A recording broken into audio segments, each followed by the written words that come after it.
오늘은 우리가 창세기 22장의 말씀을 가지고 하나님을 감동시킨 믿음의 사람들, 따랐습니다. 하나님을 감동시킨 믿음의 사람들. 하나님을 감동시킨 믿음의 사람이 누구냐? 우리가 구약 성경의 세 사람을 통해서 여러분들이 하나님을 감동시키는 믿음의 사람들이 되길 예수님의 이름으로 축원합니다.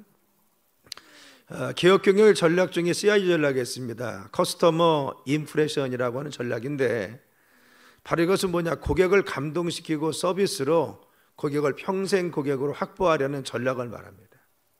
어쨌든 고객을 잘 감동시켜서 평생 고객으로 만들자는 겁니다. 그래서 이 전략의 핵심은 무엇이냐? 고객의 바로 기대 심리를 넘어서자는 것입니다. 고객이 이만큼 생각하면 그 이상 서비스를 하고 서비스를 제공해서 그를 감동시키자라고 하는 것입니다. 그래서 의무만 다하는 것이 아니라, 그냥 친절만 하는 것이 아니라 고객으로 하여금 마음의 감동을 받고 감화받을 수 있도록 만들자라고 하는 것이 이 바로 전략의 핵심이라는 것입니다. 그래서 이와 같이 감동된 고객은 평생 동안 바로 고객으로서 그 정말 기업을 사랑하고 또한 평생 고객으로 확보할 수 있기 때문에 고객을 감동시키라라고 이야기하고 있습니다. 성경에도 마찬가지입니다. 하나님을 감동시켰던 사람들이 있습니다. 그래서 하나님의 기대 이상으로, 하나님의 생각 이상으로 하나님을 감동시켜서 바로 같이 하나님 앞에 정말 축복의 삶을 살고 하나님 앞에 귀한 믿음의 표적을 가지고 있는 많은 사람들을 볼 수가 있는 것입니다. 그래서 저는 오늘 바로 아브라함과 그리고 욥과 그리고 또 한 사람 모세를 통해서 바로 감동을 시켰던 하나님의 사람들, 그래서 하나님께서 감동하셔서 그들의 삶을 축복하신 삶이 무엇인지를 한번 살펴보려고 합니다. 여러분 모두가 하나님을 감동시키는 믿음의 사람 되길 간절히 축원합니다. 첫째는 아브라함입니다. 우리는 아브라함에 대해서 믿음의 조상이라고 하는 걸 너무나 잘 알고 있어요. 근데 아브라함은 어떤 것을 통해 하나님을 감동시켰느냐? 순종과 헌신의 신앙을 통해서 하나님을 감동시켰다는 겁니다. 그의 삶을 보면 하나님 앞에 철저히 순종합니다. 그리고 철저히 헌신했습니다. 아브라함이 100세가 되어서 귀한 아들을 얻죠. 그런데 그 아들 이삭이 12살이 되었을 때 하나님은 바로 같이 아브라함에게 했습니다. 아브라함아, 그 아들 독자 이삭을 데리고 모리아산에 가서 번제로 하나님께 드리라는 겁니다. 여러분, 모리아산은 그 당시에 사흘길에 떨어져 있었어요. 그런데 이와 같이 모리아산에 데리고 가서 바로 같이 번제로 드리라라고 이야기했습니다. 여러분, 보통 사람 같으면 감당할 수 없었을 것입니다. 왜? 자기가 100세에 낳았던 아들, 그토록 애지중지 키웠던 아들, 소중한 아들인데 그 아들을 어떻게 하나님 앞에 번제로 바로 하나님께 드릴 수가 있겠습니까? 그런데 아브라함은 하나님께서 말씀하시자 그 말씀에 순종해서 하나님 앞 묵묵하게 그 아들을 데리고 모리아산으로 갑니다. 그래서 하나님께 드리기로 작정하고 그곳에 가서 하나님의 별박하고 드리는 것입니다. 바로 같이 끝까지 순종하는 믿음, 그리고 또한 정말 자신의 삶에 가장 소중하고 아름답고 그리고 그 소중한 아들이지만 하나님 명령하시니까 그 명령에 순종하고 헌신했다는 이 헌신을 보고 하나님 감동하셨습니다. 그래서 아브라함을 급히 부르십니다. 바로 같이 번제단에 그 이삭을 올려놓고 칼을 내려치려는 순간 하나님은 아브라함아 급히 부르십니다. 그리고 말씀하시기를 내 손에서 그 아이에게 손을 대지 말라는 거예요. 그에게 아무 일도 하지 말아라. 내가 내 아들 독째까지 아끼지 아니하였으니 내가 이제야 내가 하나님을 경외하는 줄 알았다. 바로 아브라함이 하나님 앞에 자기 아들 독자까지 바쳐서 헌신하고 순종하려고 하는 것을 보았기 때문에 하나님은 그의 신앙을 인정한 겁니다. 그래서 네가 아들까지 바치려고 하니까 이것을 보니까 이제야 네가 나를 이토록 사랑하는 줄 알았다라고 말씀하시면서 그를 정말 이와 같이 귀하게 붙들어 주시고 축복하시는 것을 알 수가 있습니다. 하나님께서는 아브라함이 헌신하고 끝까지 순종하면서 하나님께 충성된 것에 감동을 받으셔서 어떻게 하시냐? 그의 삶을 축복하시는데 아들까지 바치는 이 순종 헌신을 통해서 하나님은 축복하십니다. 그래서 내가 내게 큰 복을 주고, 그래서 내시가 크게 번성하여 하늘의 별과 같고 바다의 모래와 같이 많아질 것이고 내시가 대적이며 성문을 취하고 내시로 말미암아 천하 만민이 복을 받을 수 있도록 너희들을 축복한다는 것입니다. 아브라함의 순종과 헌신을 통해서 하나님은 그를 축복했지. 내가 너희가 큰 민족을 이루게 해주마. 네 씨로 말미암아 크게 번성하여 네 자손이 번성하도록 만들어주겠다. 그래서 바다의 모래와 같이 하늘에 있는 별과 같이 많게 해주겠다. 그리고 네 자손들이, 약속의 자손들이 대적의 성문을 취할 수 있도록 권세 있는 자로 살 수 있도록 하나님께서 그 삶을 권세 있게 붙들어 주시며 네 씨로 말미암아 네 자손으로 말미암아 모든 만민이 복을 받을 수 있는 복의 근원으로 바로 사용하겠다고 하나님께서 말씀하여 주시는 것을 알 수가 있는 것입니다. 그렇죠. 아브라함을 하나님은 왜 감동받으셨어요? 끝까지 순종했습니다. 어떤 상황 속에서도 끝까지 하나님 앞에 헌신했습니다. 마지막까지 순종하는 것이죠. 그래서 이 순종을 통해서 바로 하나님은 감동받으셔서 그의 삶을 축복할 수 있는 것을 알 수가 있는 것입니다. 우리가 하나님께 충성이라는 것은 100% 충성해야 된다고 했어요. 99%만 충성하도 1%의 불순종이 믿으면 안 돼요. 우리 하나님께 충성하는데 100% 충성입니다. 100% 순종입니다. 그래서 우리가 때를 얻든지 못 얻든지, 그리고 기회가 닿든 안 닿든 정말 하나님 말씀을 즉각 순종하고 끝까지 순종하고 믿음으로 순종해서 하나님 보시기에 감동받을 때까지 우리가 헌신하고 순종할 때 하나님께서 축복하실 줄 믿습니다. 사랑하는 성도 여러분들이 충성하고 헌신하는 귀중한 삶이 되길 간절히 축원합니다. 아브라함같이 순종하고 그리고 헌신하는 삶을 하나님은 감동받으셔서 그 삶을 축복하셨듯이 우리가 헌신하고 주님께 나오면 하나님께서 우리의 삶을 축복하여 주시더라는 겁니다. 두 번째 우리가 살필 수 있는 건 욥입니다. 욥은 뭐냐? 원치 않는 상황 가운데서도 바로같이 끝까지 하나님 앞에 감사하는 믿음의 삶이었습니다. 그래서 원망하지 않는 삶이었어요. 자신의 삶이 안에 불의한 일이 있어도, 그리고 불합리함이 있었을지라도 하나님을 원망하지 않았습니다. 그래서 끝까지 하나님께 감사하고 순종했더니만 하나님께서 그의 삶을 축복하십니다. 내일부터 우리가 유튜브를 통해서 새벽 예배를 하는데 제가 6번에 걸쳐서 욥기서를 강의하려고 합니다. 욥의 신앙이 우리가 지금 배워야 될 교훈들이 굉장히 많이 있습니다. 그래서 특별히 욥기서를 제가 5시간에 걸쳐서, 아니 6시간에 걸쳐서 말씀을 내일 새벽부터 바로 토요일까지 전하려고 합니다. 새벽 예배 시간에 욥기서 강의를 합니다. 그런데 욥을 보면요, 원망하지 않는 신앙이었습니다. 욥은 본래 어떤 사람입니까? 동방의 의인이었어요. 하나님께서 인정하는 그런 믿음의 사람이었습니다.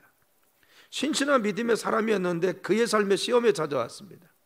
하루아침에 그의 사랑하는 자녀들이 다 죽고 가지고 있는 재산도 다 잃어버리게 되고 자신의 몸에 악창이 나와서 이제는 정말 온몸에 피부암이 생겼다는 겁니다.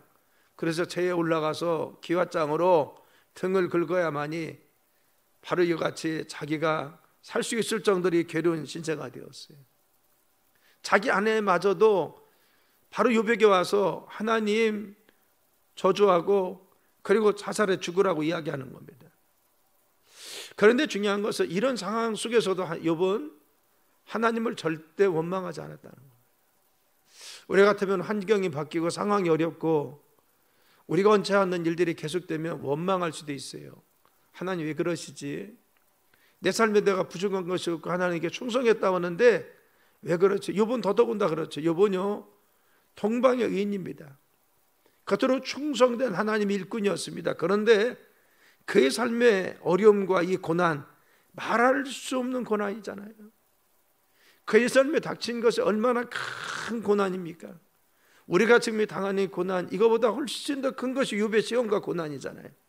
근데 욥은요 욥기서 1장 21절 22절에 이렇게 고백합니다. 이르되 내가 모태에서 알몸으로 나았은 즉 또한 알몸이 그리로 돌아갈지라 주신 이도 여호와시요 거두신 이도 여호와시니 여호와 이름이 찬양을 받으시리로다 하고 이 모든 일에 욥이 범죄하지 아니하고 하나님을 향하여 원망하지 않았다는 겁니다.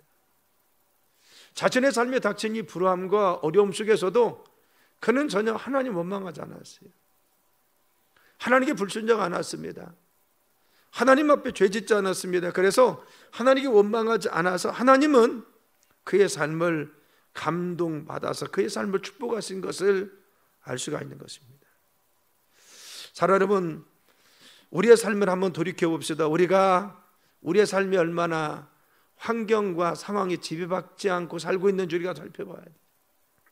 우리는 너무 이 환경과 상황의 지배를 많이 받습니다. 조금만 환경이 흔들려도, 그 상황이 조금 변해도, 그리고 삶이 정말 어려워도 자꾸 내 마음이 흔들려 하나님을 신뢰하는 마음도, 하나님께 감사하는 마음도, 우리의 믿음도 흔들리는 것을 알 수가 있습니다.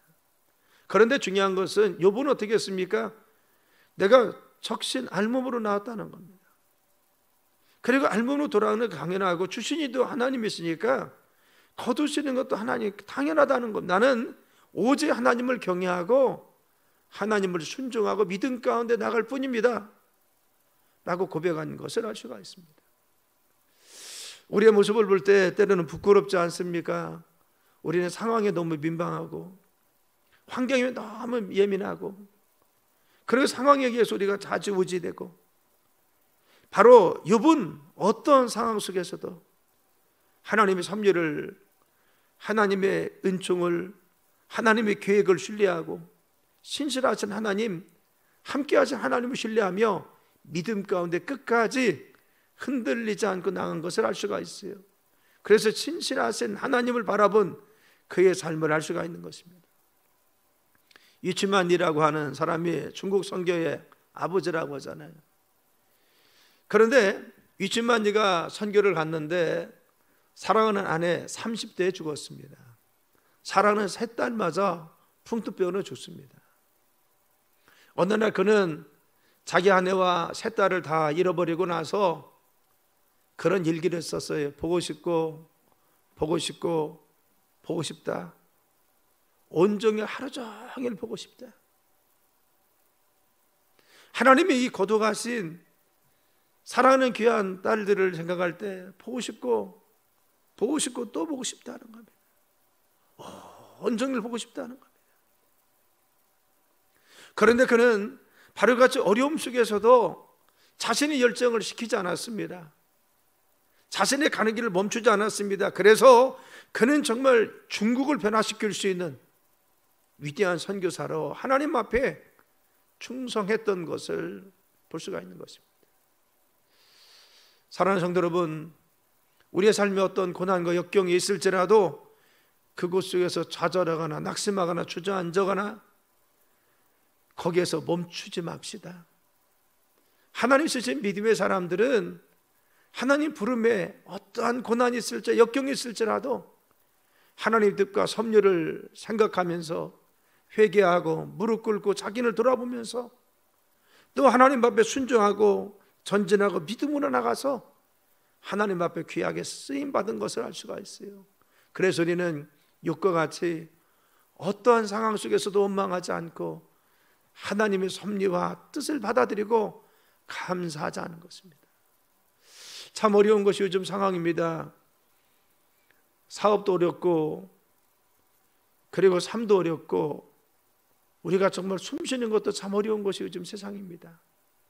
그런데 이런 상황 속에서도 우리는 하나님이 우리와 함께 계심을 믿고 또 주님이 이 상황을 통해서 우리에게 주시는 교훈도 있고 또 깨달음도 있고 우리를 낮추시는 것도 있고 하나님께서 섭리하심을 믿습니다. 그래서 우리는 어떤 상황 속에서도 원망하지 않고 욥과 같이 하나님께 감사하는 믿음의 삶을 살아갈 때 이 변치 않는 신앙과 믿음을 주님께서 귀하게 가서 감동하셔서 그의 삶을 두 배나 축복했듯이 우리의 삶을 하나님께 축복하실 줄 믿는다는 것입니다.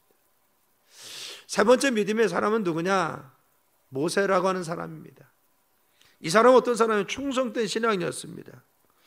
우리는 모세는 인간적으로는 불가능했던 상황들, 이것을 극복했던 것이 모세인 것입니다. 그래서 충성스럽게 주님 앞에 일을 감당합니다. 여러분, 그가 미디안 광야에 쫓겨가서 도망간 거죠. 40년을 생활하다가 바로 하나님께서 하나님의 산에서 그를 부릅니다. 그래서 자기 백성을 구원하라고 하는 하나님 명령을 듣고, 하나님 나는 입이 둔해요, 나는 능력이 없습니다, 나는 가면은 인정받지 못합니다 변명했지만 끝까지 하나님이 그를 부르셔서 그것 보냅니다. 그런데 모세는 그곳에 가서 하나님 의지해서 끝까지 바로를 영적으로 싸워 이기고, 또한 이스라엘 200만의 사람들을 이끌고 나올 수 있도록 끝까지 충성되게 하나님만 바라보며 그 사명을 감당하는 것입니다. 우리 같으면 맨몸으로 적진에 들어갈 수 있어요? 아무런 무장되지 않고 그곳에 뛰어갈 수 있습니까? 그런데 그는 하나님만 의지하고 갔더라는 겁니다. 그리고 그곳에 가서 충성되게 그 사명을 감당하려고 하고 그 뜻을 감당하려고 합니다. 그런데 막상 해방이 되어서도 그 200만의 이 오합주의 사람들을 어떻게 끌고 갑니까? 그런데 믿음으로 자기의 주신 사명을 감당하기 위해서, 하나님 허락하신 사명을 감당하기 위해서 끝까지 흔들리지 않고 그 일을 묵묵히 수행한 것을 볼 수가 있습니다. 홍해 앞에 왔을 때 뒤에서는 바로의 군대가 쫓아옵니다. 앞에는 홍해가 놓여 있습니다. 도무지 건널 수 없고 여기에서 진퇴양난입니다. 죽을 수밖에 없는 위기 속에서 모든 사람들이 통곡하며 원망하고 울고 있는데 모세만이 하나님 바라보면서 너희는 가만히 있어, 오늘날 여호와께서 우리를 행하시는 그 일을 보라는 겁니다. 너희가 다시는 애굽 사람을 보지 못하도록 하나님께서 당신의 일을 행하실 것을 말씀하시고 선언합니다.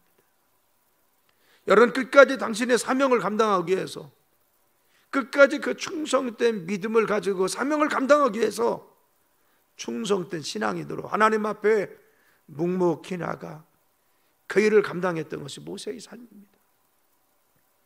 홍해를 가르고 광야에 갔습니다. 광야의 백성들이 하나님 앞에 순종했습니까? 물이 없으면 물이 없다고, 고기가 없으면 고기가 없다고, 양식이 없으면 양식이 없다고, 늘 불평했던 것이 그들의 삶입니다.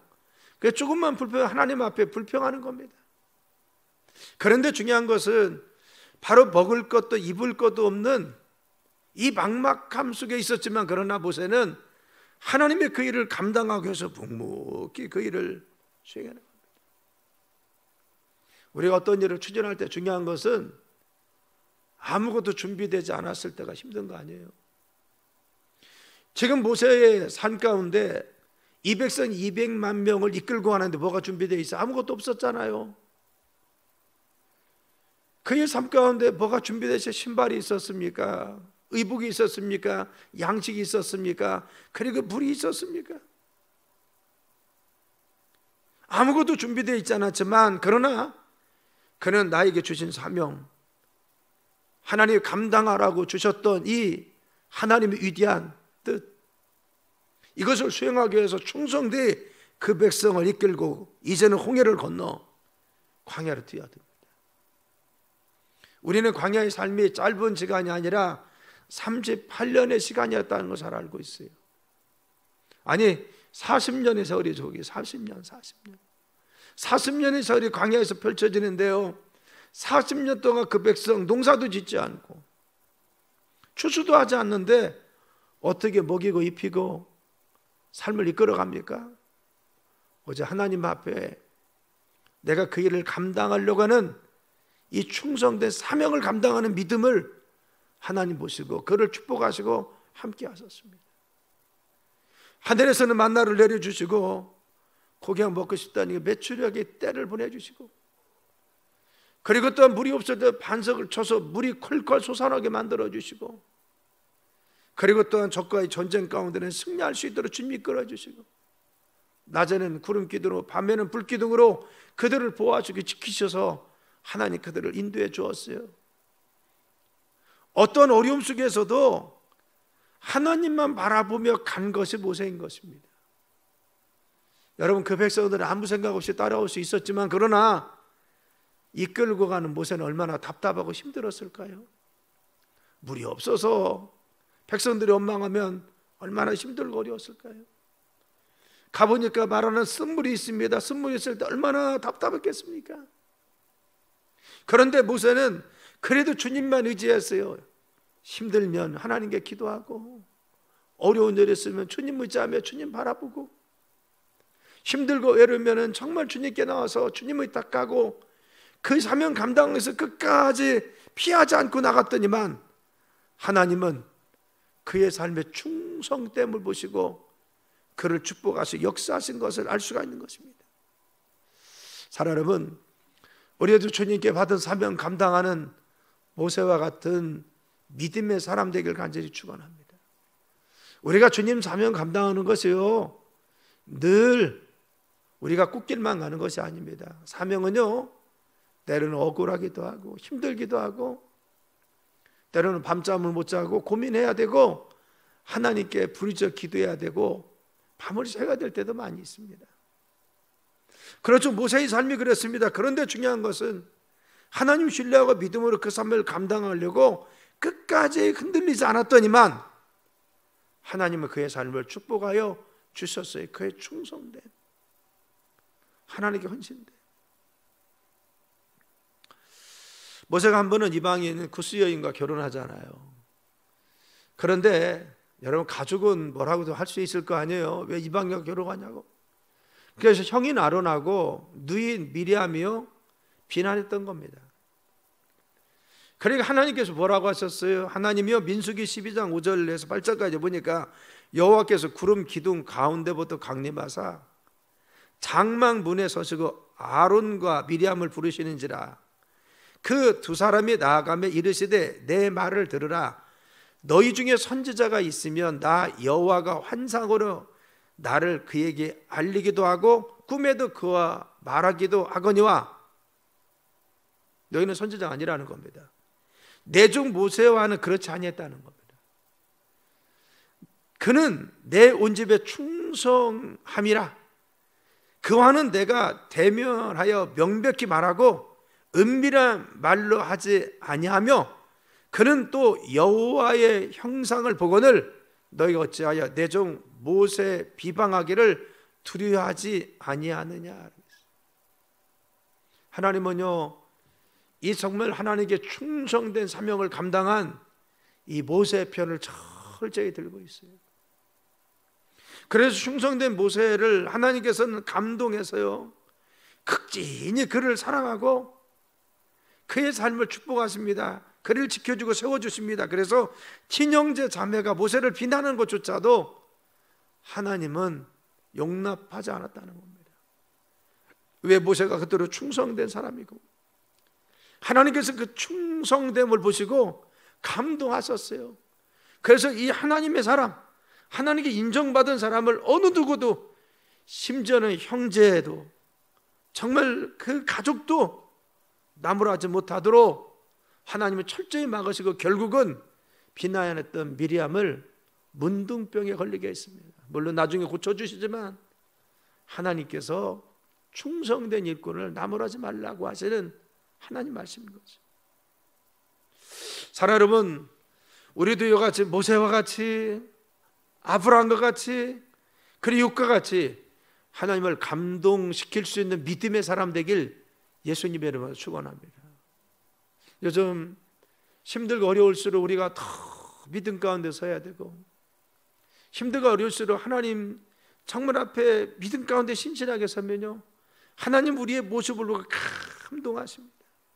내가 순종할 수 없는 상황에서 끝까지 순종하고, 내 삶의 원망이 내 환경 볼 때마다 불쑥불쑥 튀어나오는 것 같아도 내가 끝까지 하나님 감사하고 하나님 뜻과 섭리를 기대하면서 믿음의 소망을 가지고 나가고, 우리가 어떤 상황과 어려움 속에서도 신실함을 잃어버리지 않고 모세와 같이 충성된 삶을 살아가면, 하나님께서 우리를 인정하시기만 하면 우리의 삶에 주님의 대로와 주님의 형통하신 은혜가 넘쳐날 줄 믿습니다.